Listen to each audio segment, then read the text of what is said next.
사람들이 세상을 살면서 나는 버림받았다라고 느끼며 사는 사람들이 참 많습니다. 왜 그런 느낌을 받게 될까요? 어떤 사람은 나는 남편에게 버림받았다. 어떤 사람은 나는 아내에게 버림받았다. 어떤 사람은 나는 부모에게 버림받았다. 어떤 사람은 나는 자녀들에게 버림을 받았다 라고 생각하며 사는 경우가 참 많아요. 물론 사람이 어쩔 때는 남편이, 어쩔 때는 아내가, 어쩔 때는 부모가, 어쩔 때는 자녀가 잘못했기 때문에 그런 느낌을 받을 수도 있습니다. 그러나 그것이 우리가 버림받았다고 느끼는 궁극적인 이유는 아닙니다. 누가 나를 버렸기 때문에, 누가 나에게 잘못했기 때문에가 아니라 우리가 피난처를 잘못 정했기 때문이. 피난처는 변하지 않는 피난처를 정해야 되는데 사람은 어떻습니까? 누구나 다 변해. 물론 개 중에 좀 좋은 사람, 그렇지 못한 사람이 있을 수는 있지만 사람은 다 변하게 돼 있어요. 특별히 시간이 많이 지나가면 지나갈수록 바뀌게 되고 변하게 됩니다. 그러나 시간이 지나갈수록 바뀌고 변하는 것은 진정한 피난처, 더더욱 영원한 피난처는 될 수 없는 것이. 그러므로 누군가로부터 버림을 당했다라는 이런 느낌을 받지 않기 위해서는 피난처를 잘 정해야 한다. 어떤 피난처? 변하지 않고 바뀌지 않는 피난처. 자, 이 세상에 그런 피난처가 어디에 있습니까? 딱 하나 있죠. 바뀌지 않고 변하지 않는 하나님. 하나님을 자기의 피난처로 삼고 사는 사람, 항상 변하지 않는, 절대로 바뀌지 않는 하나님을 피난처로 삼은 사람만이 이 세상을 살면서 버림받았다라는 느낌을 받지 않고 살아갈 수 있는 것이. 시편 127편 2절에 보면 여호와께서 그의 사랑하시는 자에게는 잠을 주신다. 이 세상은 어떤 모양으로든지 전쟁터와 같아요.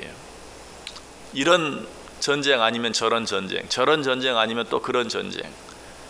늘 싸움의 연속이. 이런 세상 가운데 살아가면서 편안히 단잠을 잘 수 있는 것은 오직 여호와 하나님의 은혜를 인정하고 그 안에 피했을 때뿐이다. 여호와 하나님께서 그 사랑하시는 자에게 잠을 주신다. 실제로 그렇죠. 자, 전쟁터, 거기서 어떻게 잠을 잘 수 있습니까? 총알이 빗방치는 전쟁터에서 아무도 잠을 잘 수 없어요. 그러나 안전한 참호를 가지고 있는 사람은 그 안에서 피곤할 때는 잠깐 쉴 수도 있고, 총알이 막 머리 위로 날아오지만 그 총알을 보면서 잠을 잘 수도 있는 거예요. 안전한 피난처를 가진 사람은. 그러므로 전쟁터와 같은 이 세상 가운데 살아가면서도 변하지 않는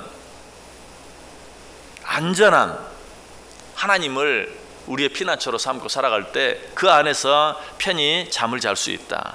그래서 잠언 3장 23절 이하에 보면 내가 내 길을 평안히 행하겠고 내 발이 거치지 아니하겠으며 내가 누울 때 두려워하지 아니하겠고 내가 누운즉 내 잠이 달리로다. 너는 갑작스러운 두려움도 악인에게 닥치는 멸망도 두려워하지 말라. 대저 여호와는 내가 의지할 이시니라. 내 발을 지켜 걸리지 않게 하시리라. 누가? 여호와 하나님을 피난처로 삼은 자들. 이런 자들은 하나님이 그들과 함께 하시고 그를 지키시고 그들로 하여금 걸려 넘어지지 않게 하심으로 어떤 가운데서든지 평안히 잠을 잘 수 있게 해주신다. 오늘 본문에 보면 다윗은 이 사실을 너무나 잘 알았던 것을 알 수 있어요. 그래서 그는 하나님을 자기 피난처로 삼습니다. 1절부터 4절까지 제가 다시 한번 읽어볼게요. 여호와여, 내가 주께 피하오니 내가 영원히 수치를 당하지 않게 하소서. 주의 의로 나를 건지시며 나를 풀어주시며 주의 귀를 내게 기울이사 나를 구원하소서. 주는 내가 항상 피하여 숨을 바위가 되소서. 주께서 나를 구원하라 명령하셨으니 이는 주께서 나의 반석이시요 나의 요새이심이니이다. 나의 하나님이여, 나를 악인의 손 곧 불의한 자와 흉악한 자의 장중에서 피하게 하소서.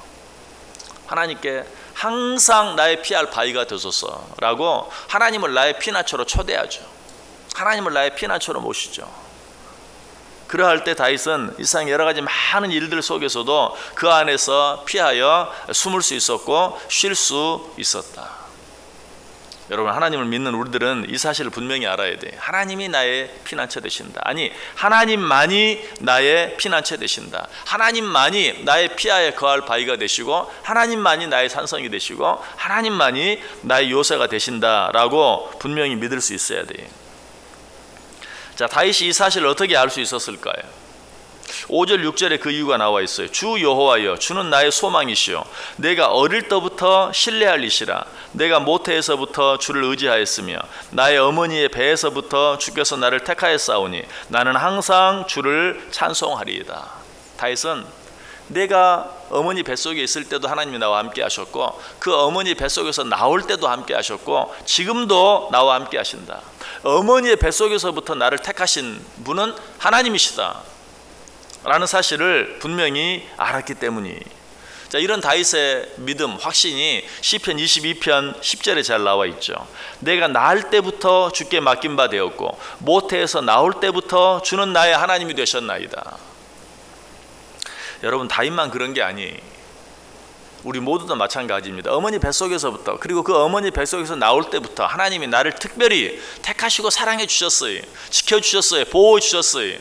그 하나님의 보호하심이 받지 못했다면 이 세상에 나올 수 있는 사람이 한 사람도 없어요. 이 아이가 어머니 뱃속에서 세상으로 나오는 것이 신비라고 그러죠. 아무리 빨리 나와도 아이가 엄마 뱃속에서 밖으로 나오는데 2시간 이상의 시간이 걸린다고 그래요.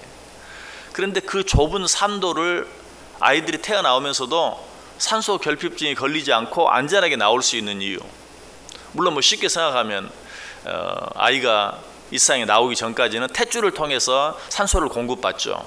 그러니까 목으로 숨을 쉬지 않아도 나올 수 있다.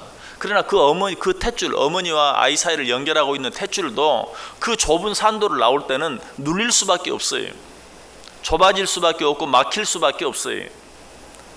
2시간 이상 더 많이 시간이 걸리면 도무지 견딜 수 없는 거예요. 그럼에도 불구하고 아무 이상이 없이 그냥 태어나서 응앙 하고 울면 다 끝나는 거예요. 어떻게 그럴 수 있는가? 과학적으로 아이가 엄마 뱃속에서 태어나기 전에 혈액 속에 그 산소를 운반하는 적혈구가 특별히 더 많이 생겨나는데, 얼마나 생겨나는가? 600만 개. 이 숫자가 어떤 숫자냐면 어른들의 적혈구 숫자가 400만 개라고 그래요. 정상적인 어른의 적혈구가.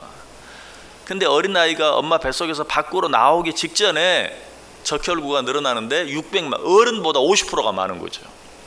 그래서 2시간 이상 전혀 혈액 산소가 공급이 되지 않아도 안전하게 나올 수 있다는 거예요. 이거는 신비예요. 왜 그러는지 여러분, 왜 그럴 것 같아요? 하나님이 그렇게 만들어 놓으신 거죠. 정말 어떻게 그럴 수 있는가?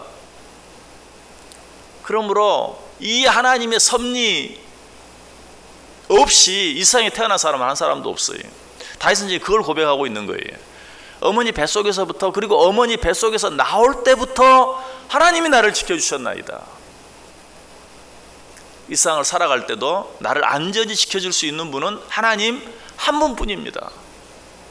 이 사실을 알고 믿을 때만 우리는 비로소 이 세상을 살아가면서 버림받았다라는 그런 절망감을 느끼지 아니하고 하나님이 나와 함께 하신다 하는 그런 믿음을 가지고 소망 가운데 기뻐하면서 살아갈 수 있다라는 것이, 이 하나님께서 오늘 우리들에게 분명하게 말씀합니다. 이사야 44장 1절 이하에 나의 종 야곱, 내가 택한 이스라엘아, 이제 들으라.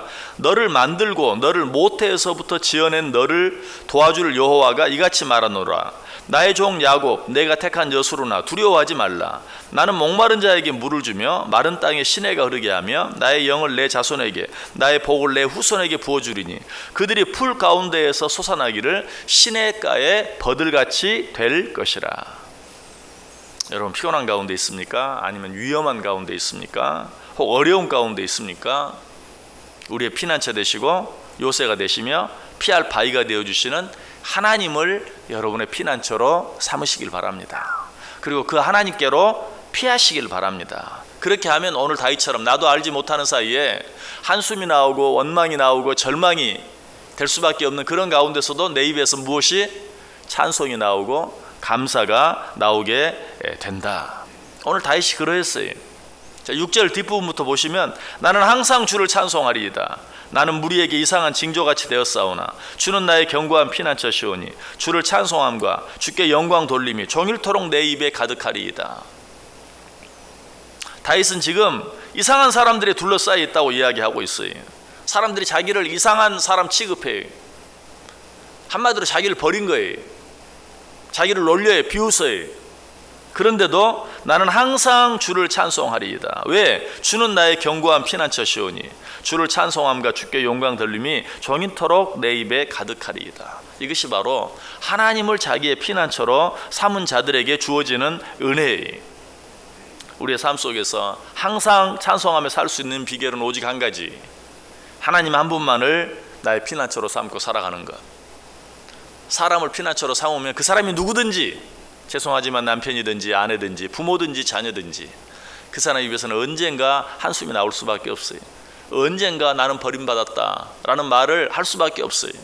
그러나 하나님을 나의 피난처로 삼고 사는 자는 항상 하나님을 찬송할 수 있다라는 것이, 오늘 하루 어떻게 살기를 원하십니까? 무엇을 바라보고 누구를 바라보고 또 무엇을 의지하고 누구를 의지하며 살기를 원하십니까? 제 아무리 그럴듯하게 보이는 어떤 것, 어떤 사람, 어떤 일, 언젠가는 그 앞에서 나는 버림받았다 라고 말할 수밖에 없어요.